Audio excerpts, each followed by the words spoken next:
நம்ம போகிற இடத்த பற்றி நம்ம தெரிஞ்சுக்கணும் அப்படின்னு சொல்லிட்டு சில பேர் விசா வந்ததுக்கப்புறம் கேட்குற கேள்விகளில் சில பேருக்கு கண்ணு மொழியே பிரிஞ்சு வெளியில் வந்துடும். அந்த அளவுக்கான கேள்விகள்லாம் கேட்பீங்க.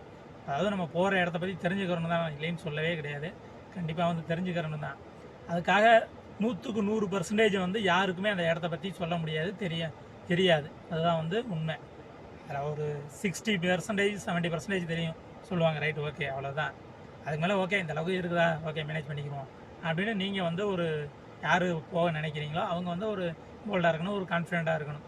அதை விட்டுட்டு இந்த விசா கொடுத்தவரை போட்டு பாடாக படுத்துறது, கேட்குற கேள்வியில் அவருக்கு கண்ணு மொழியெல்லாம் பிரிஞ்சு வெளியில் வந்துடும். அவ்வளோ கேள்வி. இதோ ஆளை விட்டால் போதுண்டா சாமி, இதோட இந்த சங்காத்தத்துக்கே போகக்கூடாது அப்படின்ட்டு அவர் ஃபீல் பண்ணுற அளவுக்கு கேள்விகள்லாம் கேட்பீங்க.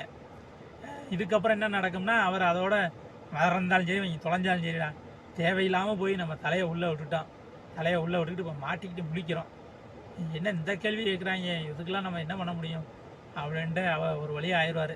இதோட அவங்க சாவகாசத்துக்கே போகக்கூடாது அப்படின்னு. அந்த மாதிரிலாம் யாரும் போட்டு டார்ச்சர் பண்ணாதீங்க. ஏன்னா எல்லா இடத்துலையும் வந்து எல்லாருக்கும் வந்து பல பிரச்சனைகள் இருக்குது. அதுகளையெல்லாம் தாண்டி தான் உங்களுக்கு எடுத்து கொடுக்குறாங்க. ஸோ அந்த நீங்கள் என்ன கேட்கணுமோ, என்ன தெரிஞ்சுக்கணுமோ, அந்த ஒரு முக்கியமான கேள்விகளை மட்டும் கேளுங்க. அதை விட்டுட்டு கேள்வி எனக்கு பேச தெரியுன்ட்டு எல்லாத்தையும் கேட்கக்கூடாது போட்டு. ஏன்னா 20 நாள் ஆச்சு, 1 மாதம் ஆச்சு, நான் பாஸ்போர்ட் காப்பி அனுப்பி இன்னும் ஒரு விசா எடுக்கலையா அப்படின்னு சொல்லிட்டு இங்கே இருக்கவங்க உங்களை போட்டு டார்ச்சர் பண்ணுறது.